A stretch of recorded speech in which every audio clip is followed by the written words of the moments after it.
Bismillahirrahmanirrahim. Assalamualaikum warahmatullahi wabarakatuh.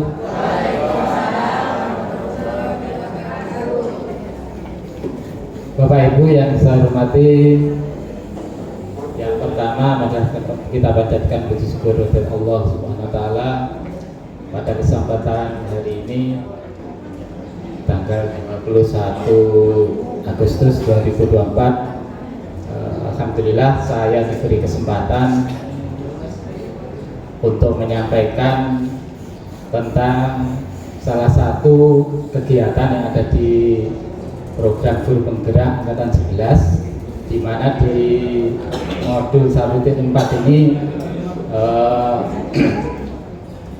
ada dua kegiatan yang harus dilaksanakan dengan aksi nyata. Di modul 1.4 yang ada di program Guru Penggerak Bapak Ibu, saya dan teman-teman calon guru penggerak angkatan 11 itu diberi tugas untuk membuat yang pertama adalah aksi nyata segitiga restitusi, kemudian yang kedua yang hari ini kita laksanakan yaitu untuk diseminasi tentang budaya positif. Bapak Ibu yang saya hormati,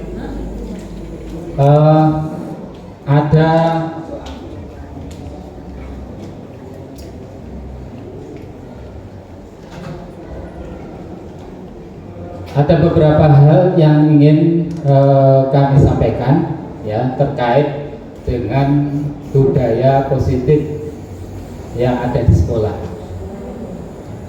Ini ada yang pertama adalah perubahan paradigma belajar, kemudian nanti disiplin positif, nilai-nilai kebajikan universal, kebajikan seharusnya, mohon maaf. Kemudian ada keyakinan kelas, kebutuhan dasar manusia, motivasi perilaku manusia, posisi kontrol, dan segitiga restitusi. Ini saya sebenarnya pengen berdiri. Karena bapak-bapak itu kan sebenarnya berdiri.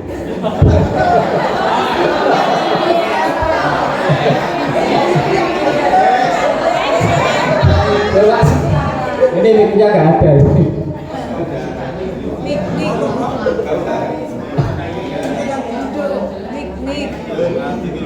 Mas Dula, mic-nya ada. Nih, bapak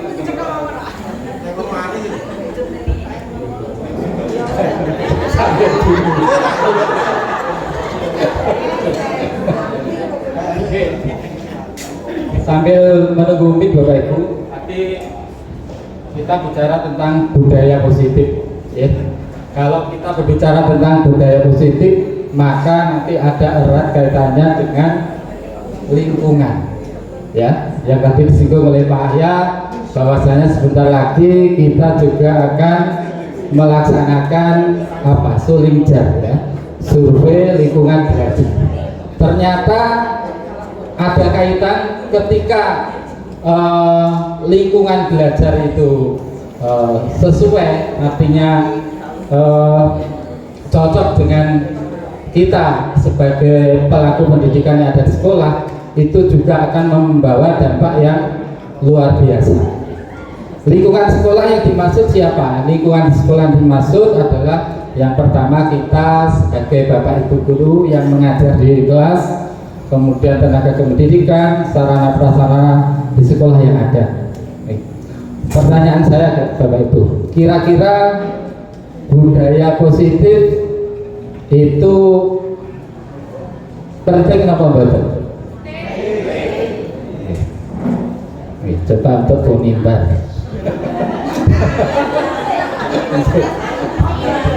Ini burikan tadi ya penting gitu. Kira-kira menurut Bu Nimbar, ya, budaya positif itu penting karena apa nih?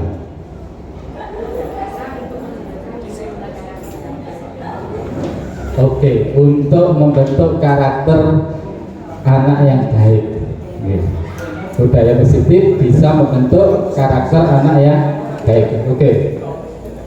Kalau kita kaitkan dengan kegiatan kita sehari-hari selaku pendidik, ya, contoh-contoh budaya positif yang sudah kita laksanakan banyak sekali, nggih.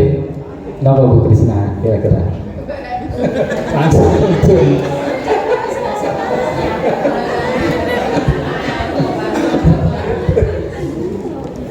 Nggak ada mimpi-mimpi ya Pak R. Oh, oke. Aduh, Eko. Nggih. Apel pagi, apel rutin pagi, sholat berjamaah. Oke. Ya itu tadi sebagiannya sholat jamaah yang biasa kita laksanakan saat sholat zuhur dan asar.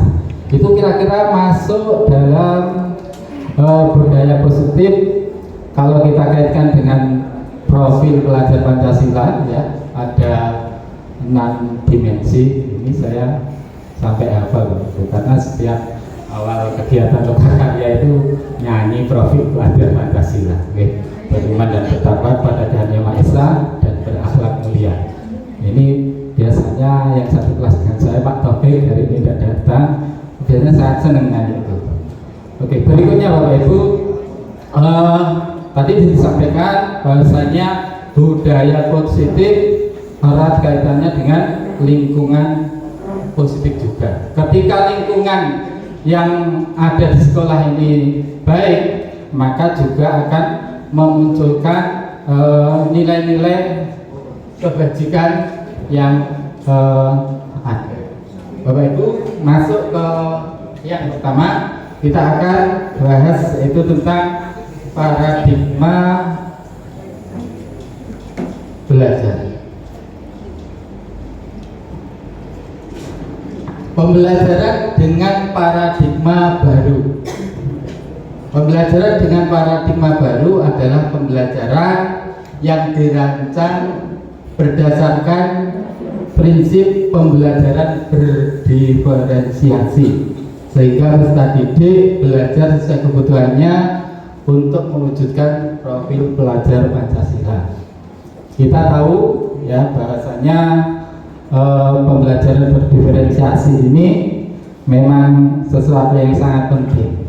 Kita mengenal ada 2 macam. Yang pertama adalah yang biasa kita lakukan sebelum kurikulum merdeka mungkin ya, yaitu teacher center learning, yaitu pembelajaran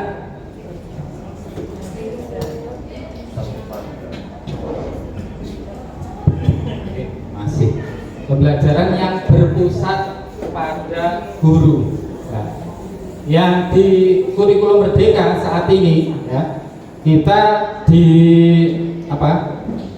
dianjurkan, istilahnya kita sudah masuk lagi ke pembelajaran yang berpihak kepada murid, student center learning. Kenapa seperti itu Bapak Ibu? Kalau pembelajaran yang berpusat pada murid, ini guru menjadi satu-satunya sumber informasi. Artinya segala sesuatu yang diperoleh oleh murid itu murni dari gurunya. Nah, di kurikulum merdeka ini kita diharapkan bisa berubah. Artinya guru bukan menjadi satu-satunya pusat informasi, pusat pengetahuan, tetapi guru menjadi seorang fasilitator, di mana dia memfasilitasi untuk murid peserta didik itu bisa mengembangkan potensinya sesuai bakat minatnya. Kalau di filosofi Ki Hajar Dewantara disebutkan bahwasanya seorang guru itu harus menghamba pada murid. Yang perlu kita garis bawahi, kalimat menghamba di sini Bapak Ibu bukan dalam arti seperti seorang hamba menyembah, bukan, Tetapi artinya setiap tindakan, setiap apa yang dikerjakan oleh Bapak Ibu guru itu betul-betul untuk memunculkan bakat dan minat dari anak.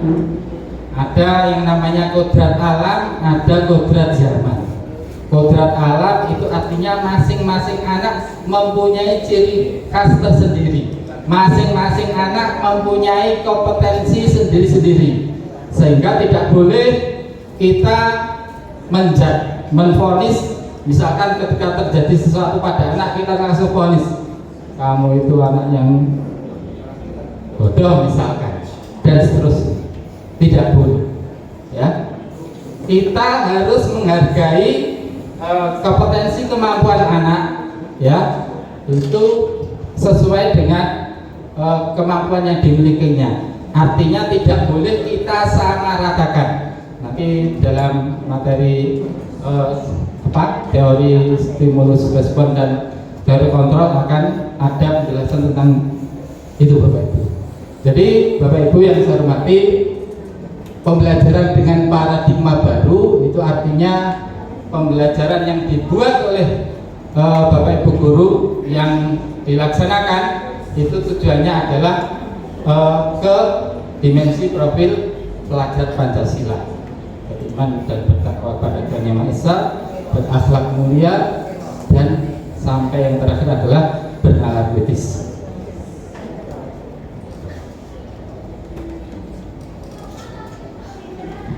Selanjutnya Bapak Ibu, sini ada miskonsepsi yang perlu kita konfirmasi supaya kita tidak salah memahami posisi kita sebagai seorang guru. Yang pertama adalah ilusi guru mengontrol murid. Ilusi guru mengontrol murid itu seperti apa? Contohnya, ketika anak datang terlambat, kemudian kita menyuruh anak tersebut, kamu sudah datang terlambat, silahkan push up 10 kali misalkan, ya. Mengontrol dalam arti kita memberikan perintah kepada anak mengikuti kita. Itu sebenarnya bukan seperti itu. Artinya apa? Ya, anak mengikuti kemauan seorang guru, ya. Mengikuti kemauan seorang guru itu sebenarnya karena mungkin ada faktor lain. Mungkin karena takut kita sebagai seorang guru kita lebih dewasa dan seterusnya. Tetapi sebenarnya yang mengontrol dirinya sendiri, yang mengontrol itu sebenarnya anak itu sendiri. Dia mengontrol bahwasanya, wah, saya karena diperintah oleh Bapak Guru, sudahlah saya ikut.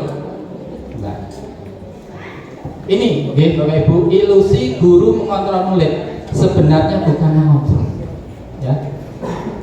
Kemudian yang berikutnya, ilusi bahwa semua penguatan positif, efektif, dan bermanfaat. Ketika anak-anak yang setiap hari Pak Mamudi, Pak Mul, dan sebagian teman murah-murah untuk sholat jamaah, positif apa betul Bapak Ibu? Positif, ya, setiap hari, ya. Tetapi kenyataannya apa? Diurak-urak jam 3 Pak Faisal, ya, urak-urak jam 3 itu setengah 4 baru mulai. Bisa dibayangkan, ya, setengah 4 selesai nanti jam 4 kurang seperempat, kita pulang jam 4. Gitu, Pak Ida. Nah, ketika kita menyuruh anak kita untuk sholat jamaah, ya, dan betul-betul positif yang lainnya, yang kelihatannya anak itu apa? Manut, ya. Itu bisa dua kemungkinan. Yang pertama, dia memang betul-betul dari dalam hatinya yang disebut dengan motivasi intrinsik.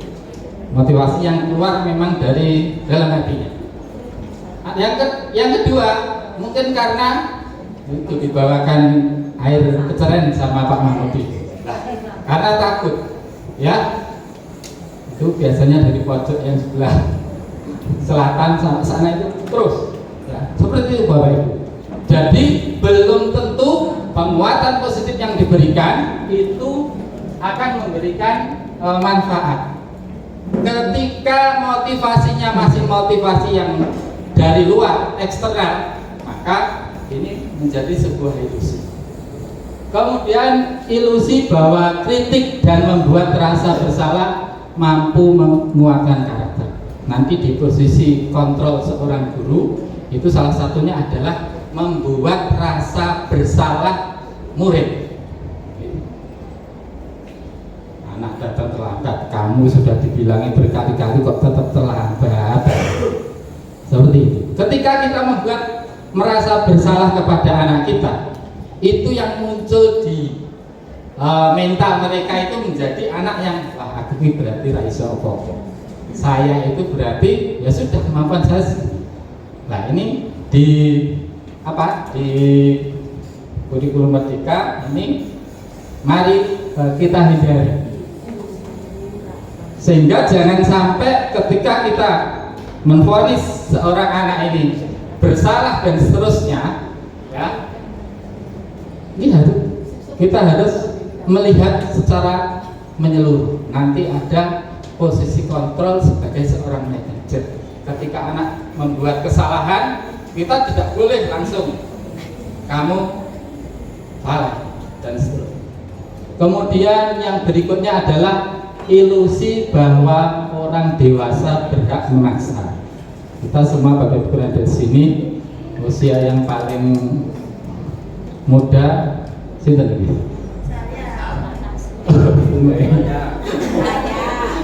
Umay paling muda, terus Pak Ida paling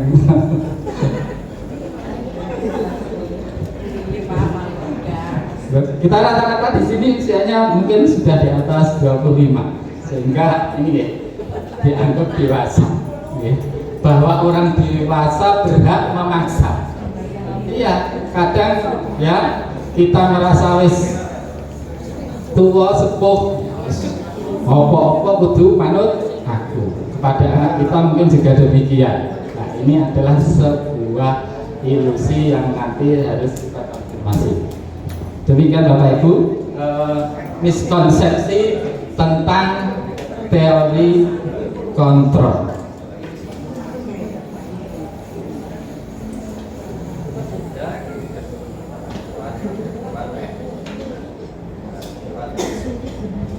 Nah, ini Bapak Ibu, kita bandingkan dua teori ini, yaitu paradigma teori stimulus respon ke pendekatan teori kontrol. Teori stimulus respon itu kalau tidak salah ini diperkenalkan oleh siapa? Pavlov. Yes, Pak Pavlov. Ya. Di mana dalam percobaan itu ada apa dulu? Mangkin itu apa dulu? Monyet, ya, yang diberikan stimulus ketika dia mendengar bel kalau salah, ya, itu ternyata mengeluarkan air liur, apa disebut roti, kemudian mengeluarkan air liur. Nah, itu. Jadi dasarnya teori stimulus respon itu artinya ada aksi kemudian ada reaksi. Ketika anak diberi treatment perlakuan seperti ini, dia menghasilkan ini. Nah, ini paradigmanya adalah kita lihat gitu. Sekarang ke pendekatan teori kontrol. Yang pertama, stimulus respon, realita kebutuhan sama. Ketika kita mengajar di kelas, Bapak Ibu, mengajar di kelas dengan jumlah siswa 36 anak, itu kira-kira kebutuhannya sama atau betul? boten sama, ya, tidak sama. Nah, di teori stimulus respon itu realitas kebutuhan anak kita anggap sama. Berarti kita menganggap satu kelas ini sama, baik kemampuan, bakat, minat, kemudian tingkah laku dan seterusnya kita anggap sama. Karena kita menganggap sama, kita menganggap anak, misalkan kita menyampaikan materi A, kita dianggap siswa B, dianggap anak itu kemampuannya sama seperti kita. Nah, kemudian di teori kontrol realitas kebutuhan kita berbeda-beda. Ada anak yang gaya belajarnya auditory, ada yang kinestetik, ada yang visual.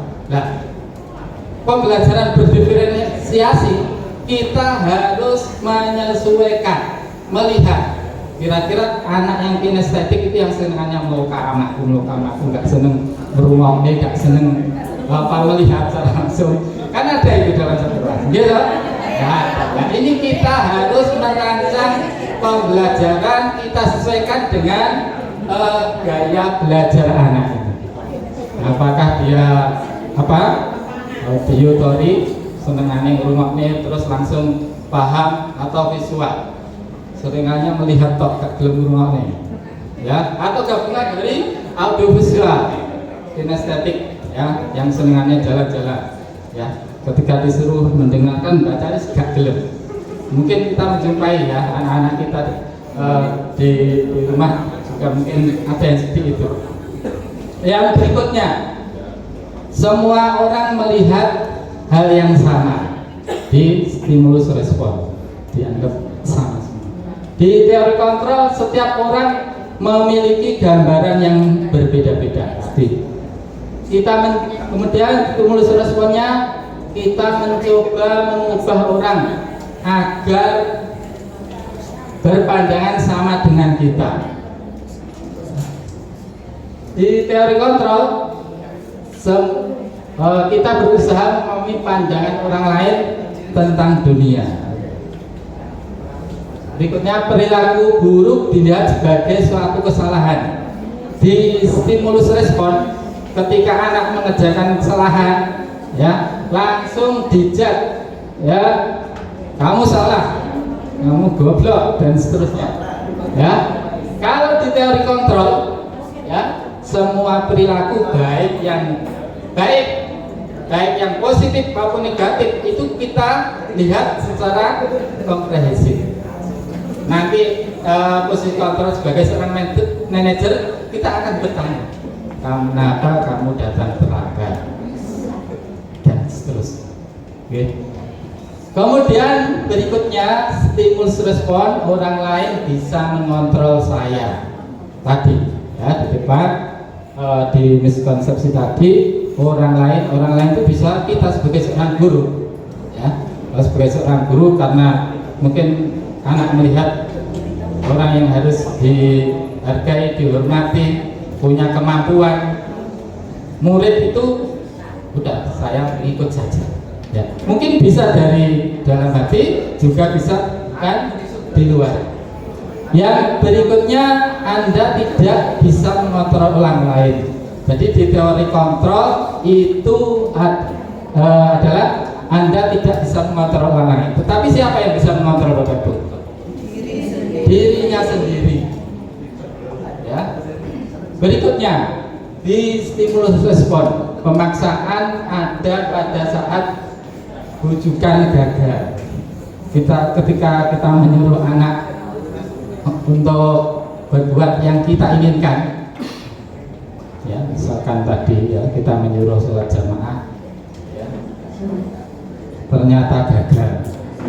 Ternyata dari berapa ini, 1000 anak yang kita kawal sholat jamaah, paling yang datang berapa Pak Faisal?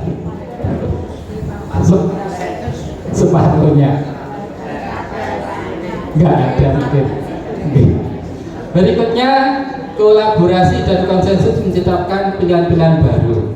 Ya, nanti pembelajaran berdiferensiasi ketika dalam satu kelas kita membuat diskusi dalam satu kelompok, anak-anak bisa saling berkolaborasi dan seterusnya sehingga menghasilkan sesuatu yang maksimal. Di stimulus respon yang terakhir adalah model berpikir menang kalah. Ketika kita memanggil anak kita, ya, kemudian kita menvonis kamu itu salah, maka yang menang siapa Bapak Ibu? Gurunya, muridnya mesti kalah. Bisa. Kalau di teori kontrol itu win-win solution, artinya kita juga merasa dihargai, menang, anak juga merasa dihargai, tidak ada yang merasa dirugikan. Ngatan Bapak Ibu, paradigma stimulus respon dan teori kontrol.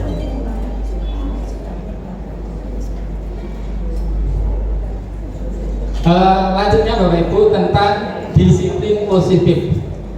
Ya, mungkin kalau kita mendengar kalimat disiplin yang ada di benak kita itu adalah apa Bapak Ibu?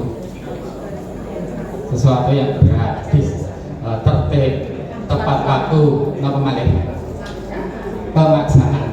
Nah, ternyata Bapak Ibu, ya, kalau kita lihat di sini, disiplin itu berasal dari kata disiplina, yang artinya belajar. Disiplin mengacu pada disiplin diri yang memiliki tanggung jawab terhadap apa yang dilakukan berdasarkan nilai-nilai yang diyakini. Disiplin positif merupakan salah satu penerapan disiplin yang bertujuan untuk menumbuhkan kesadaran serta memberdayakan peserta didik tanpa imbalan. Yang tadi disebut dengan motivasi intrinsik, motivasi yang keluar dari dalam diri seseorang. Sebagai seorang pendidik, tujuan kita adalah menciptakan peserta didik yang memiliki disiplin diri sehingga mereka berperilaku mengacu kepada nilai-nilai kebajikan universal dan memiliki motivasi intrinsik perubahan perilaku ke arah yang lebih baik. Jadi kalimat disiplin artinya belajar. Mari kita rubah mindset kita. Ketika anak-anak kita datang terlambat, ketika anak-anak kita mempunyai selalu sering melanggar, berarti nanti ada beberapa yang harus kita analisa. Nanti ada di segitiga diskusi.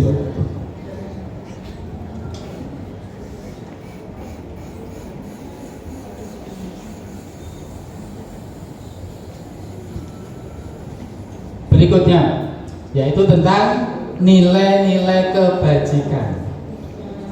Nilai-nilai kebajikan adalah nilai yang disepakati bersama, lepas dari suku, bangsa, agama, bahasa maupun latar belakangnya. Ya, kita sudah hafal semua di profil pelajar Pancasila 6 dimensinya, ya, beriman dan bertakwa pada Tuhan Yang Maha Esa dan seterusnya. Kemudian Ibu Primarier ini adalah salah satu lembaga yang dalam bidang pendidikan, ya, ini mengadakan riset yang hasilnya adalah ini: toleransi, rasa hormat, integritas, mandiri dan seterusnya. Kemudian ada keterampilan hidup atau life skill, dapat dipercaya, lurus hati, pendengar yang aktif dan seterusnya. Ini nilai kebajikan yang terangkum yang selanjutnya disebut dengan profil pelajar Pancasila yang menjadi salah satu ciri khas di kurikulum Merdeka. Berikutnya Bapak Ibu, tadi saya menyampaikan bahwasanya ketika anak melanggar, ketika anak berbuat sesuatu itu mesti ada penyebabnya. Ya, ini kita pahami, ya, kebutuhan dasar manusia. Kebutuhan dasar manusia adalah segala sesuatu yang kita lakukan untuk mendapatkan apa yang kita inginkan. Seluruh tindakan yang kita lakukan tentunya memiliki tujuan tertentu, dan semua usaha baik yang kita lakukan untuk memenuhi kebutuhan dasar kita terpenuhi dengan baik. Ya. Ketika anak-anak, mungkin kita juga ya, ada 5 kebutuhan dasar. Oke. Jika salah satu dari 5 kebutuhan dasar ini tidak terpenuhi, maka akan terjadi penyimpangan Bapak Ibu. Yang pertama adalah kebutuhan hidup. Kebutuhan yang bersifat fisiologis untuk bertahan hidup, misalnya kesehatan rumah dan makanan. Kemudian psikologis dari kebutuhannya adalah kebutuhan akan perasaan aman. Jadi kalau kita lihat di sini, ya, menjadi kebutuhan dasar manusia yang pertama adalah kebutuhan bertahan hidup. Kebutuhan bertahan hidup biasanya di sini tadi ya, kita lihat untuk memenuhi kebutuhan fisiologis sebagai seorang manusia, tempat tinggal, kemudian mental yang sehat, dan kebutuhan-kebutuhan yang lainnya. Berikutnya yang kedua adalah kebutuhan cinta dan kasih sayang. Nah ini penting ini. Ada yang belum ada ya? Nah, cinta dan kasih sayang, yang katakan yang belum.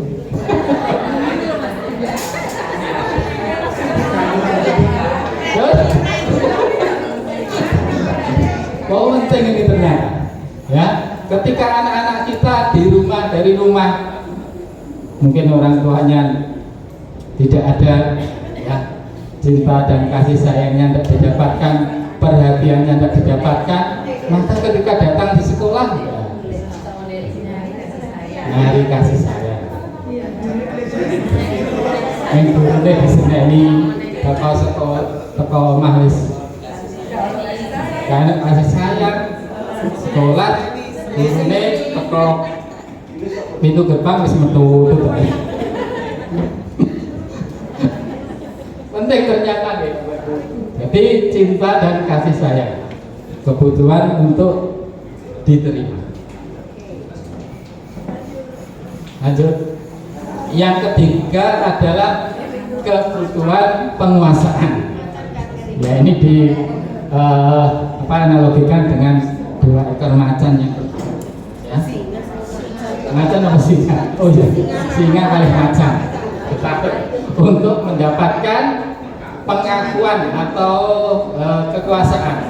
Jadi kita bisa lihat ya di kelas ya, mungkin kita bisa melihat dari sekian anak ini, ada anak-anak yang kudu aku misalkan apapun harus dia dan seterusnya. Nah, ini bisa dilihat, misalkan saya harus prestasi di bidang ini, kan ada anak yang seperti itu. Kalau dia mengumpulkan tugas, misalkan saya harus yang pertama, ya, sehingga ini juga akan berpengaruh, ya, ketika kebutuhan penguasaan atau pengakuan atas kemampuan yang dimiliki seseorang ini tidak didapatkan tadi, yang saya tadi, bisa terjadi hal-hal yang tidak diinginkan, menyeleweng dari tujuan utama. Aku gak prestasi, males sinau. Itu ada seperti itu. Berikutnya, yang keempat, kebutuhan kebebasan. Kebutuhan akan pilihan, merupakan kebutuhan akan kemandirian, mempunyai pilihan dan mampu mengendalikan arah hidup seseorang.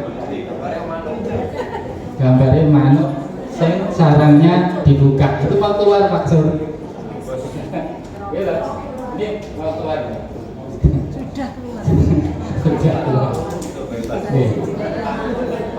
Ketika kebutuhan kebebasan ini tidak terpenuhi juga sama, juga akan mempunyai efek yang luar biasa.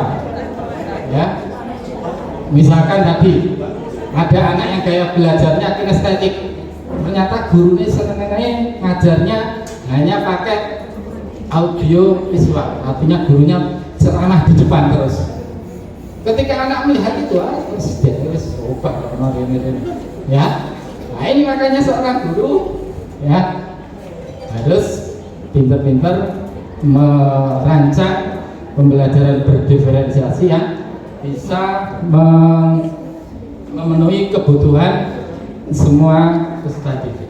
Yang terakhir Bapak Ibu, 5 kebutuhan dasarnya adalah kebutuhan kesenangan. Ya, kebutuhan untuk merasa senang.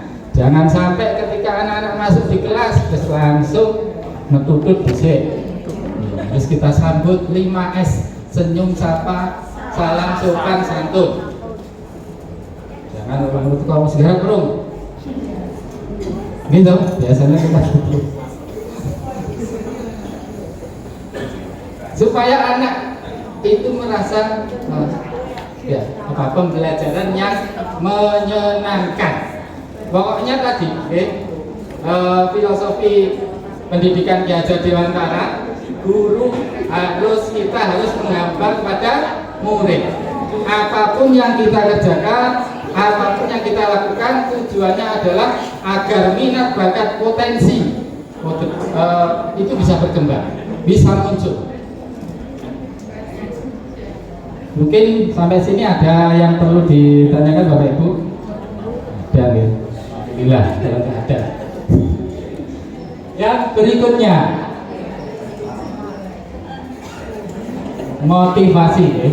Menurut Diana Gosen, untuk menghindari ketidaknyamanan atau hukuman, seseorang berperilaku untuk menghindari permasalahan yang mungkin muncul dan berpengaruh kepada mereka secara fisik, psikologis, ataupun tidak sepenuhnya kebutuhan mereka bila mereka tidak melakukan tindakan itu. Yang kedua, tetap semangat Bapak Ibu untuk mendapatkan imbalan atau penghargaan dari orang lain. Seseorang berperilaku untuk mendapatkan pujian, hadiah, imbalan dari orang lain yang menurut mereka penting dan mereka letakkan dalam dunia berkelas mereka. Yang ketiga, untuk menjadi orang yang mereka inginkan dan menghargai diri sendiri dengan nilai yang mereka percaya. Itu caranya ada orang melakukan sesuatu karena nilai-nilai yang mereka yakini dan hargai.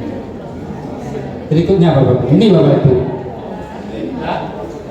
ada 3, ya. Yang pertama, hukuman tidak terencana. Ketika anak kita datang terlambat, ya, kita langsung menyuruh anak misalkan push up ataupun hukuman yang lainnya. Jadi ciri hukuman yang pertama adalah tidak terencana dan tiba-tiba. Kemudian murid tidak tahu apa yang terjadi. Murid tidak dilibatkan untuk menentukan sanksinya. Jadi hanya satu arah. Kita sebagai seorang guru langsung, kamu harus ini dan seterusnya. Bersifat satu arah. Berupa hukuman fisik, contohnya push up. Berupa hukuman psikis, contohnya apa kira-kira? Bila misalnya koi terus kayak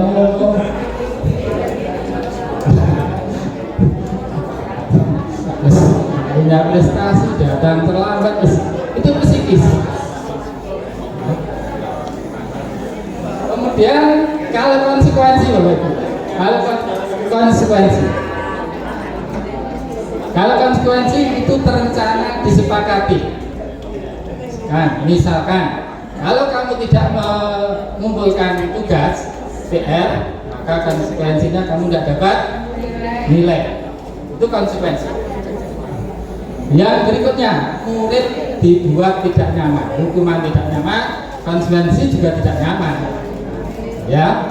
Kemudian sikap guru selalu memonitor murid, terus kemanapun siswa murid kita ada, kita sebagai CCTV ya, melihat terus Ya, ini yang akan mungkin kita perlu pahami, yaitu tentang restitusi. Ini sesuatu yang baru mungkin bagi saya, untuk Bapak Ibu semua juga ya mungkin. Proses menciptakan kondisi bagi murid untuk memperbaiki kesalahan. Ketika anak membuat kesalahan, itu nanti ada 5 posisi kontrol sebagai seorang manajer. Kita panggil duluan. Kemarin kamu datang terlambat di pelajaran Bu Rita matematika, kenapa? Ini Bu Rita sering di kelas 10. Nah, Pak, bukannya Pak kok solid pas jam saya. Nah, itu sebagai seorang ahli kelas nanya, kowe mesti pelajaran Bu Rita gak melu, itu tidak diinginkan. Ya. Jadi restitusi. Kemudian proses kolaboratif yang mengajarkan murid untuk mencari solusinya sendiri. Ketika anak datang terlambat, kita tanya, kamu kenapa datang terlambat? Bangunnya kesiangan. Ketika kamu bangun kesiangan, kita tanya lebih lanjut, kira-kira menurut kamu, jadi kita solusinya itu dari anak sendiri. Kira-kira solusinya apa supaya kamu tidak datang, tidak bangun kesiangan?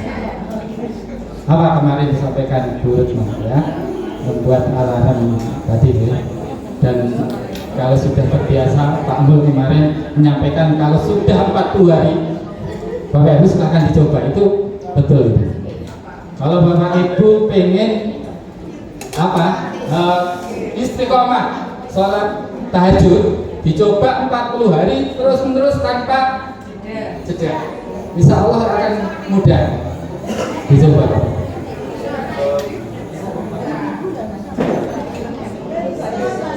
Berikutnya, nah ini Bapak Ibu ya, 5 posisi kontrol.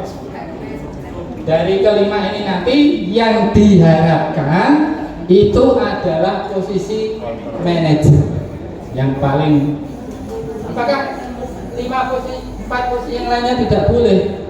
Ya boleh, tetapi boleh. Tetapi yang kita inginkan adalah di kurikulum merdeka ini sebagai seorang manajer apa perusahaan. Nah, ini kaitannya dengan pendidikan.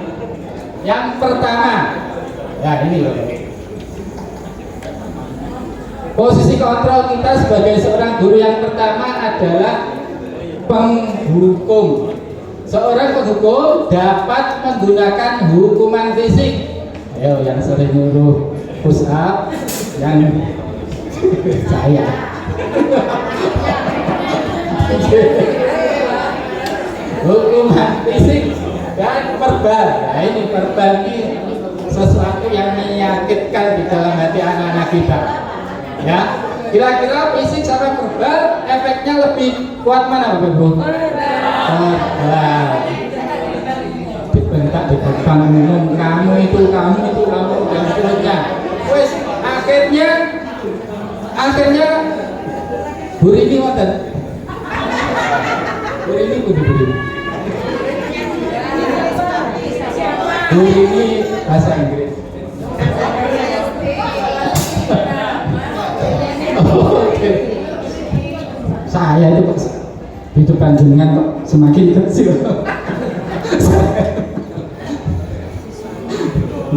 Insya Allah tidak seperti itu Bu Rini.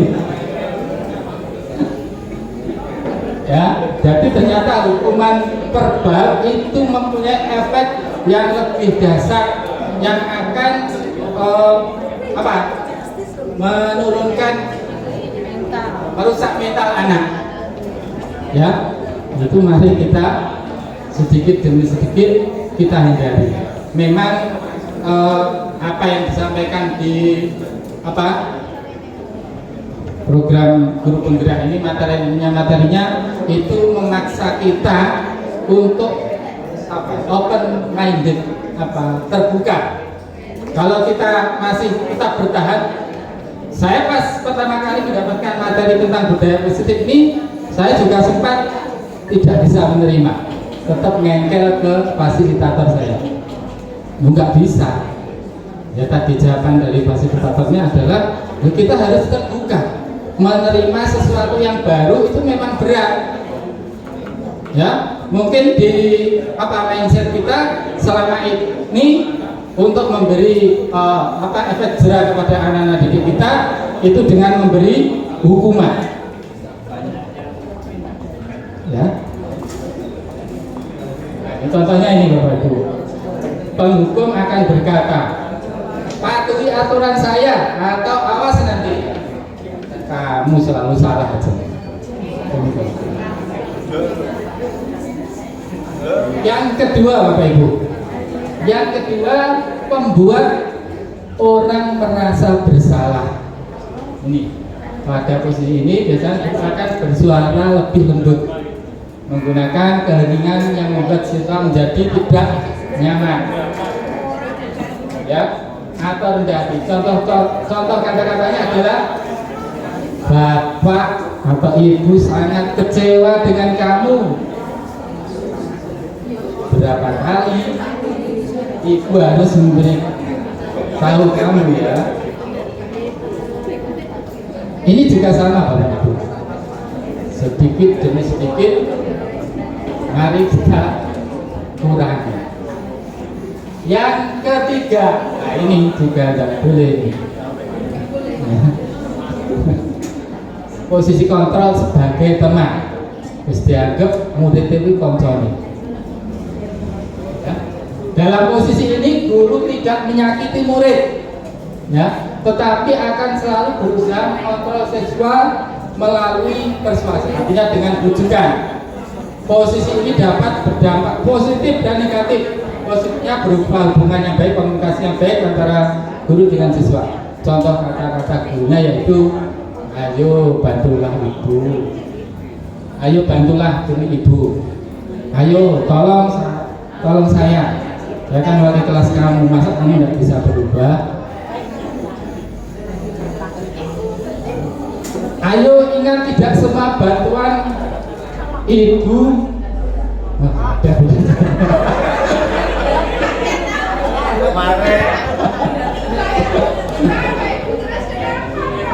Nah ini yang banyak kan ibu. Yang paling banyak ini gini. Berikutnya yang keempat. Nah yang keempat ini mungkin posisi kontrol yang bisa lah kita masuk di sini. Minimal kita posisinya di posisi yang keempat. Ya, posisi pemantau berdasarkan peraturan-peraturan dan konsekuensi dengan memisahkan hubungan pribadi. Pertanyaan yang biasa diajukan biasanya peraturannya apa yang telah kamu lakukan. Begini Bapak Ibu, ketika kita di awal tahun pembelajaran, ketika ini kan sebagian besar wali kelas dan tidak wali kelas paling hanya sekian. Ketika masuk di pertemuan pertama, wali kelas itu biasanya kan membuat kesepakatan kelas, ya, membuat kesepakatan kelas, ya. Yang selanjutnya nanti menjadi keyakinan kelas. Saya juga baru mendengar karena itu ya, keyakinan kelas. Di pemantau itu cirinya adalah ketika aturan yang sudah ditetapkan itu dilanggar. Jadi seorang guru hanya tinggal ngomong, ya, kamu datang terlambat. Kesepakatan kelas kita kemarin apa? Datang tepat waktu. Sudah, jadi tinggal melihat dari komitmen yang telah dibuatnya. Yang kelima adalah posisi sebagai seorang manajer. Ini adalah posisi yang paling ideal seorang guru. Apakah empat posisi tadi tidak boleh, tetapi mari kita sedikit demi sedikit kita masuk minimal di pemantau atau di posisi manajer. Ini saya baca Bapak Ibu, posisi mentor di mana guru berbuat bersama dengan murid, mengajak siswa mempertanggungjawabkan perilakunya, mendukung siswa menemukan solusi atas permasalahannya. Contoh-contoh kalimatnya, apa yang kita yakini. Ya, nanti ada keyakinan kelas. Mungkin sampai dengan hari ini kita belum pernah wali kelas membuat keyakinan kelas. Sering ya? Sudah.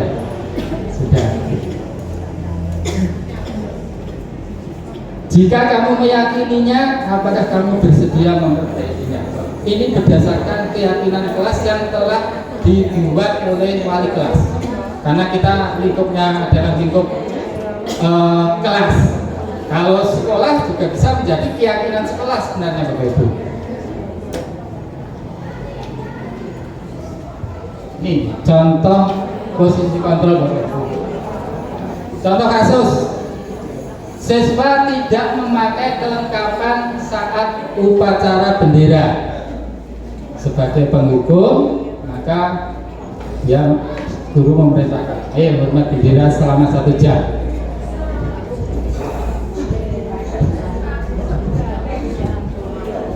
Membuat merasa bersalah. Sudah berapa kali saya ingatkan, kamu selalu mengecewakan bapak.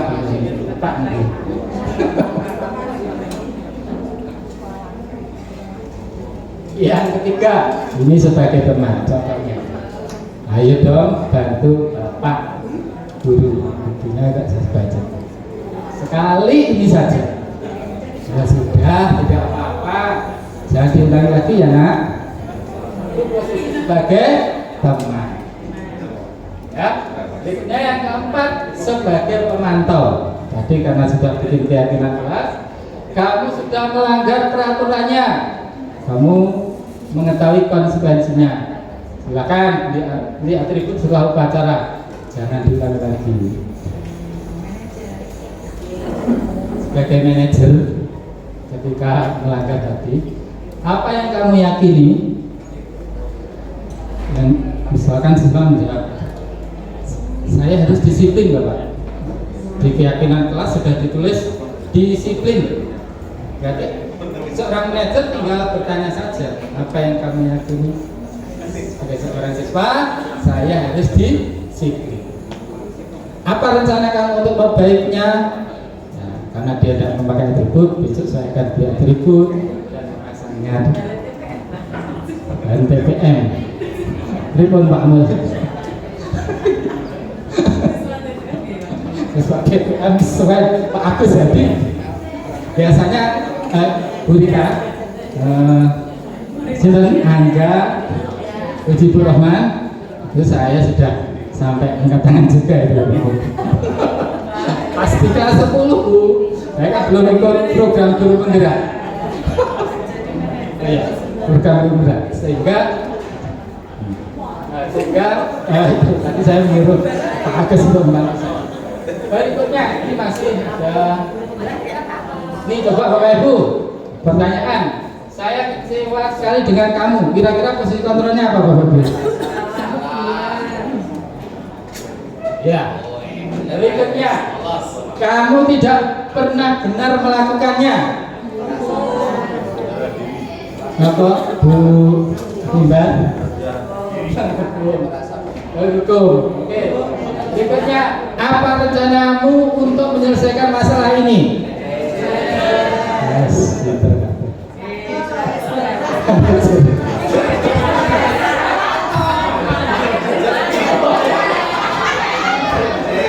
memang saya buat salah Bu. Saya ingin tahu Bapak Ibu itu fokus apa badan. Berikutnya, ayolah lakukan dengan Bapak. Bapak tangan untuk kita semua.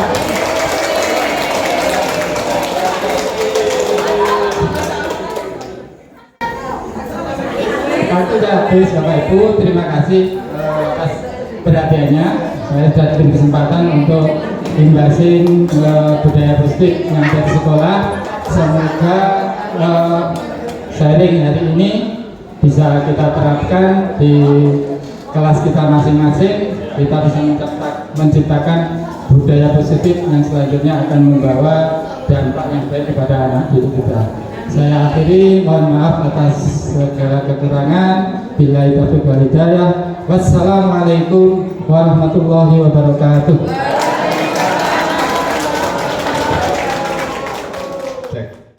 Dengan yang cocok apa, yang tidak cocok apa. Tadi yang disampaikan Pak Anton. Oke, sharing saja. Oke, siapa yang mau tampil ke depan? Ayo, siapa? Monggo. Ada Bu Eni? Ya, biasanya ya Bu Enita ini ya. Bu Enita wis malu-malu kucing. Oh, nanti yang kedua Bapak Pak Ilham. Monggo Bu. Ya. Apa yang disampaikan Pak Anton tadi mungkin menurut panjenengan ya, yang dulu itu bagaimana, yang sekarang bagaimana, yang cocok, yang perlu dilanjut mungkin apa? Monggo yang panjenengan serap saja. Ini refleksi. Karena kan harus ada refleksi di kalau kurikulum merdeka ya. Iya. Ayo Bu. Ya monggo mohon kamat berdiri saja. Saya kalau nunjuk gini apa gini? Iya, monggo Bu Eni. Nah, ini kan lebih enak ya. Kalau ayo ke murid ini kurang pas. Monggo, ayo anak sekalian maju. Iya.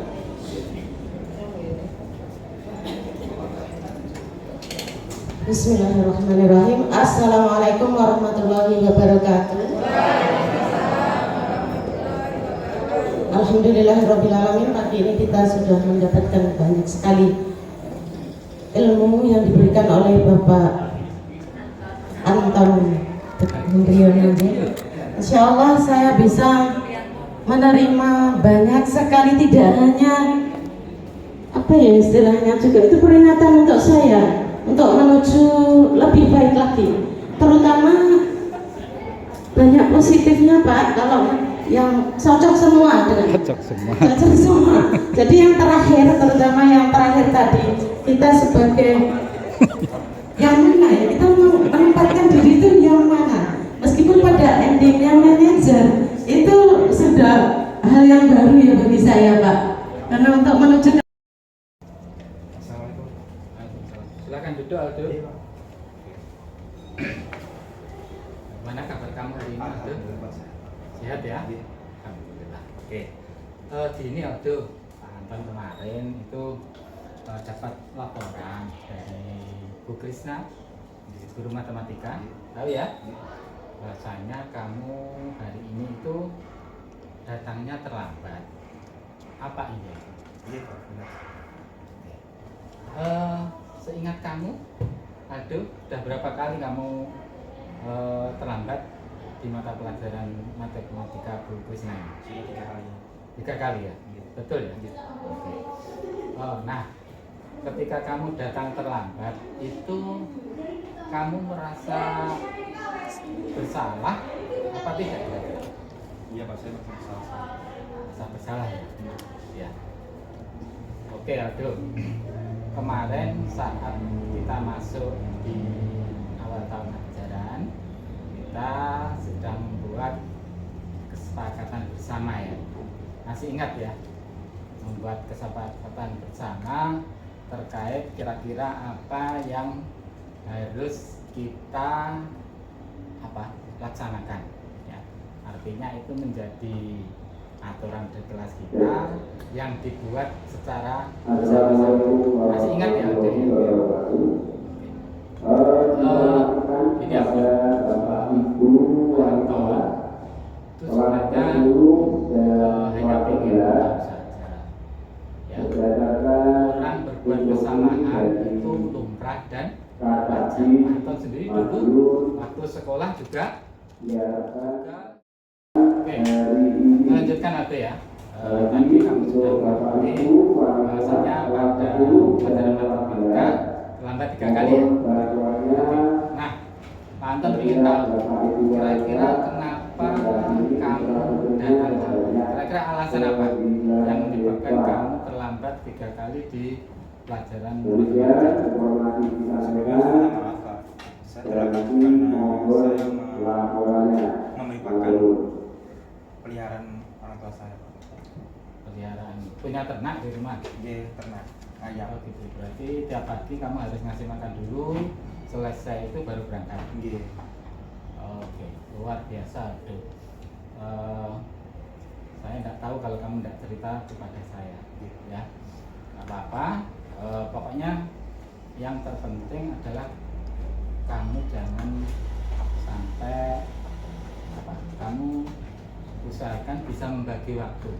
Jadi ketika kamu pagi harus memberi makan ternak ayam orang tua kamu, ya berarti kamu harus bangun lebih awal lagi. Kemarin kan kita sudah sepakat ya, sepakat yang mana kesepakatan itu menjadi keyakinan kelas kita, ya kan? Oke. Berikutnya, terus kira-kira menurut kamu keyakinan kelas apa yang telah kita sepakati bersama? Disiplin, Pak. Bahwa saya sebagai seorang siswa dapat datang tepat waktu. Harus datang tepat waktu ya. Kamu sadar ya seperti itu ya? Sangat sadar sekali, Pak. Oke. Nah, kira-kira menurut Abdul, apakah disiplin itu adalah hal yang penting? Penting, Pak, karena dengan saya datang tepat waktu, saya telah menghargai waktu dan tidak ketinggalan pelajaran. Oke. Jadi kira-kira bagaimana Abdul bisa menyelesaikan masalah ini agar bisa hadir tepat waktu? Kira-kira solusi yang kamu punya supaya tidak terlambat lagi apa? Mungkin dengan bangun lebih awal agar bisa mengurus ayam saya dan datang tepat waktu. Oke, terima kasih. Itu ya, jadi kira-kira solusinya supaya kamu tidak terlambat lagi, kamu harus bangun lebih pagi lagi ya. Kemudian bisa mengurus memberi makan ayam ternak orang tua kamu. Oke, betul. Kemudian saya harapkan mulai besok kamu bisa menerapkan apa saja yang baru kamu ucapkan tadi ya. Kamu mau apa tadi? Punya niat untuk bangun lebih awal supaya tidak terlambat. Bisa ya? Insya bisa, Pak. Oke, terima kasih Abdul. Kalau begitu silahkan kamu kembali ke kelas lagi ya. Tetap semangat ya. Jangan lupa berdoa semoga Allah memberi kemudahan, kamu bisa bangun lebih awal. Pekerjaan orang tua kamu membantu memberi makan ayam ya, bisa kamu kerjakan, kemudian berangkat lebih awal, tidak terlambat pada pelajaran yang dilakukan. Terima kasih Abdul ya. Terima kasih, Pak. Pernah membuat kesalahan? Assalamualaikum warahmatullahi wabarakatuh. Nama saya Adrian Safirko dari kelas 4. Saya di sini berterima kasih kepada Pak Anton yang telah mengajak saya berdiskusi tentang permasalahan saya dan yang selalu hadir lambat saat pelajaran matematika. Saya merasa sangat senang karena Pak Anton telah membantu saya menemukan solusi dari permasalahan saya. Oleh karena itu, saya akan menjadi murid yang lebih disiplin dan menerapkan keyakinan kelas yang telah disepakati bersama. Sekian dari saya. Assalamualaikum warahmatullahi wabarakatuh. Waalaikumsalam.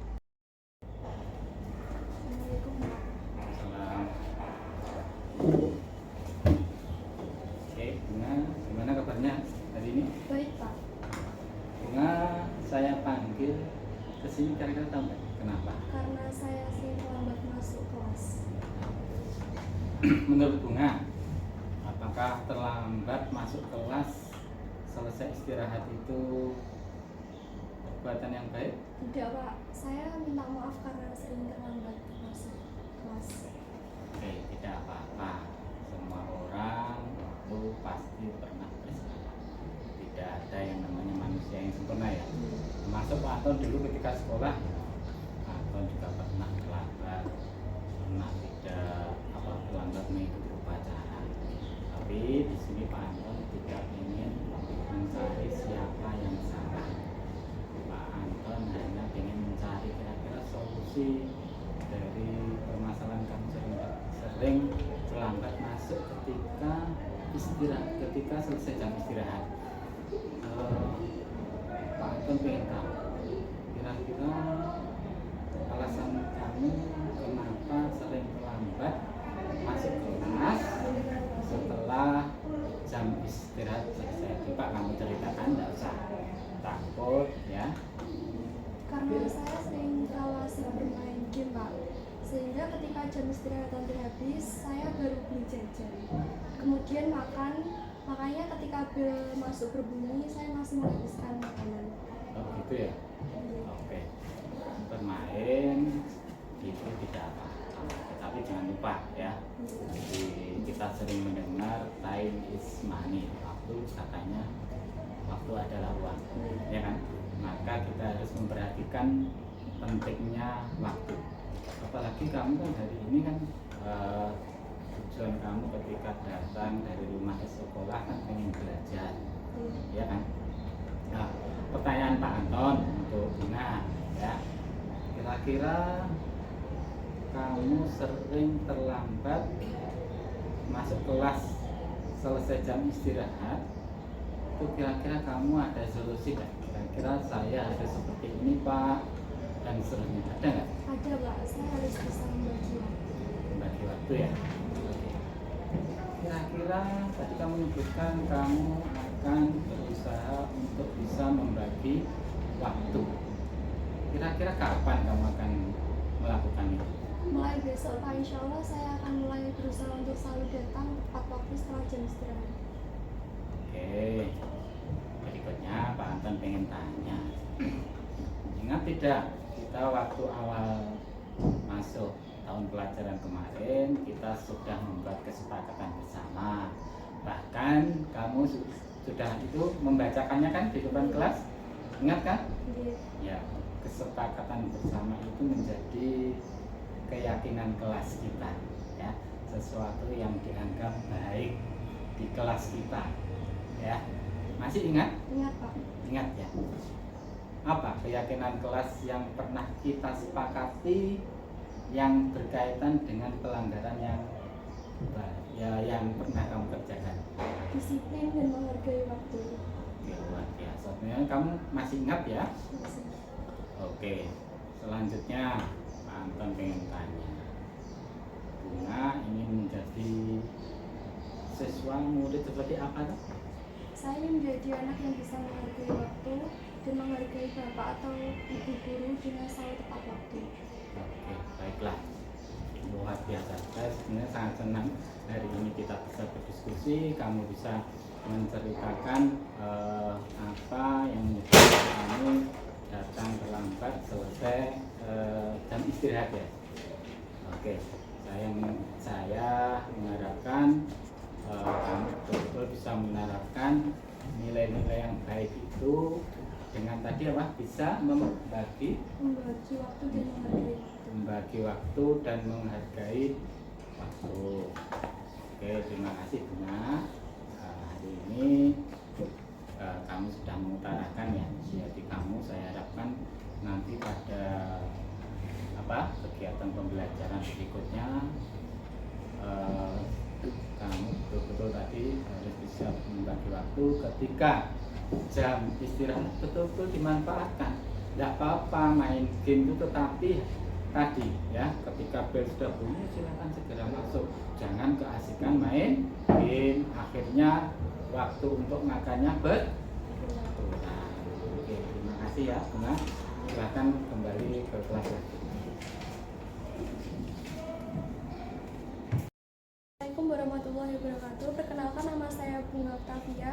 Saya berterima kasih pada Pak Anton yang telah mengajak saya berdiskusi terhadap kesalahan saya yang selalu hadir terlambat setelah jam istirahat. Saya merasa sangat senang karena Pak Anton telah membantu saya menemukan solusi terkait permasalahan saya. Dan setelah ini saya akan berusaha menjadi murid yang lebih disiplin dan menerapkan keyakinan kelas yang telah disepakati bersama. Sekian dari saya. Assalamualaikum warahmatullahi wabarakatuh.